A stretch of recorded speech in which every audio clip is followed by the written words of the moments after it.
All right, Sean, you go ahead and talk that talk, huh? You talk your ass. Mm-hmm. Get as cocky as you want, man. Yeah, I mean, you're 7-2. winning. That's right. You're winning. I'll tell you who wasn't 7-2 here. Who? Nathaniel Hackett. He wasn't 7-2. No. Tell you who else wasn't. No. Vic Fangio wasn't 7-2. No. There was no 6-game winning streaks in those guys' tenure. Vance Joseph wasn't 7-2. Nope. The headbanger. No. But if you had if you were like, you only get to keep one, the head coach of the DC, I might keep the DC right now. You want me? I love you, Sean. Yeah. I love you, but brother, like you're winning these games because Likability of what factor. Vance is doing. Yeah, likability factor and production of unit, 100%. You got to take Vance Joseph in that conversation.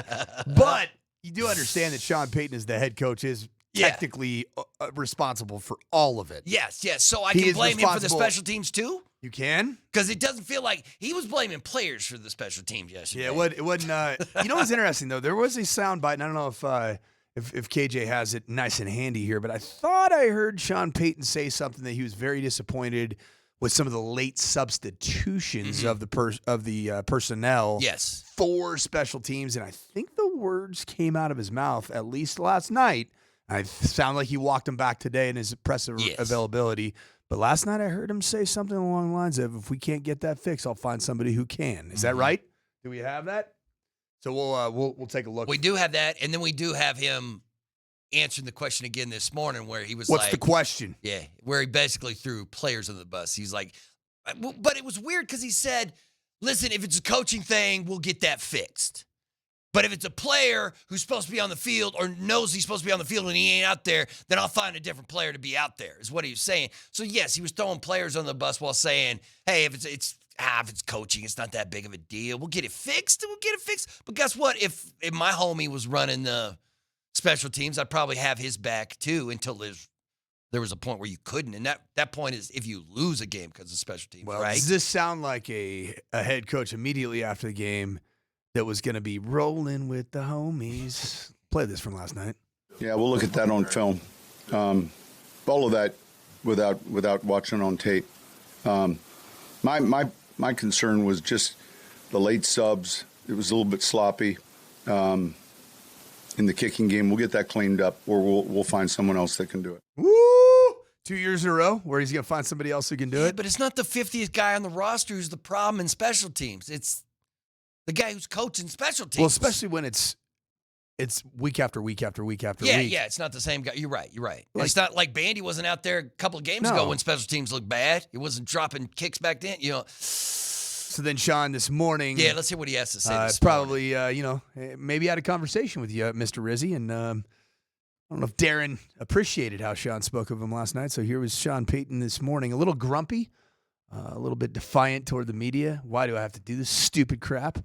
I got a game in 3 days. Here's Sean Payton this morning on Darren Rizzi.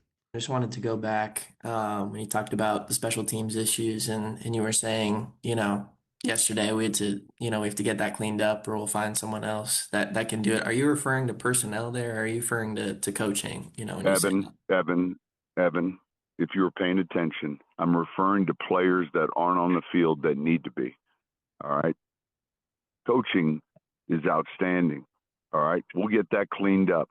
My point is, if there's 10 in the field and there's supposed to be 11, all right, then that player that's supposed to be out there, I'll find someone else to do his job. Okay, hold on a sec. we know that voice that asked the question. We've had him here on the morning sprint. Right. That's not his name. That's Luca. That's not his name. His name is Luca Evans. He called him Evan. Yeah. Does Sean think his name is Evan Evans? Oh, yeah, probably. Knowing Sean, who knows, man? He just probably, he's just like idiot. Is Sean Payton's Zoom presser this morning where he calls Luca Evans? Evan. Is that going to be a no? But we just heard both sound bites. At what point in the first soundbite did he make it clear he was talking about players instead of coaches? Well, not at all. Clear? It wasn't clear. And substitution problems, that belongs to the freaking special teams coordinator. I would think so. What do you I mean, whatever. Yep. Listen, Sean's going to do his show. Okay, perfect. Did he say it? So he corrected. He was like, yo, man, that's not my name. Luca. Okay, perfect. Not perfect, Coach. You get it right, man. Can I hear Evan again? I love Evan. Evan. How many times did he do that? Because he gave us a Jeff Last year, right? Jeff. Evan. He's a 3. He was a triple Evan. A triple incorrect first name. Listen, what happens when the Broncos win the Super Bowl? How psychotic is my man Sean going to be when they win the whole thing? Yeah. He's going to be walking around like he owns this city, and I guess he kind of could. But seriously, like, Sean Payton, talk that talk, man. Talk that mess. You're the 7-2 head football coach of the Denver Broncos. But how in your right mind can you justify that the coaching has been outstanding? Has been special great. Teams? He said great. You know what? I want to get that kind of job. Right. Where I do can too. be awful. Yes. And somebody tells me it's been outstanding. And so no matter what I do, it's somebody else's fault. Right. So then what is the job of a special teams coordinator? I don't know. Nothing? I don't know, to bring the donuts? If it's the players, cheer real it's loud? going to be the players' fault. Yeah. How does that go in special teams meetings now? Yeah, true that. Right. Like, right. Sean, have a little bit of understanding about the magnitude of that, because these are some of the more important players on your roster in terms of this is a cross section of the offense and defense. That's what your special teams is. Do you think? And you're going to blame players when it's never been the same guy over and over and over. Right. Do you think? Listen. I said this before, and I'll say it again. The Broncos have to figure out this issue they have with all the penalties, with all the flags. I don't know why they just keep getting penalized. On special teams, though. That's a Sean Payton thing, but man, it's right? kind of The more on team special teams. Like, Berto, I can't emphasize enough. When you're a special teams coordinator, and I've been around it at the college level where the stakes are high, those guys get hired and fired very quickly. Mm-hmm. When you have one penalty in a game on special teams, when you typically have less than 20 total snaps on a special teams day. Mm-hmm. You got one penalty, that's a bad day. You got 2 or 3 and a block kick and a 45-yard return. Yeah. That's deplorable special teams coaching. And guess what? You are responsible as the special teams coagulator, as my dad calls the coordinator. Do you think Sean You're Payton, responsible for all of it?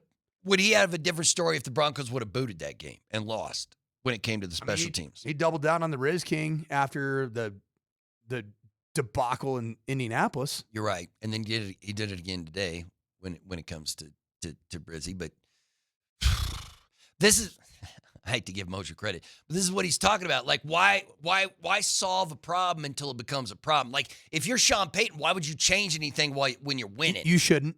I agree with that. You shouldn't. But he's got to acknowledge that it sucks. Right. Yes. Maybe Just be honest to us. Don't freaking lie to us. Yeah, maybe that's what it is. And be honest that he's there's feeding us a lie. accountability for your freaking guy from the Saints. Mm-hmm. That's all everybody wants. Yeah. There doesn't have to be the accountability that we're all looking for blood. Mm-hmm. It's not good enough, and Darren Rizzi needs to do a better job coordinating the entirety of the special teams unit. 5 malfunctions is not okay.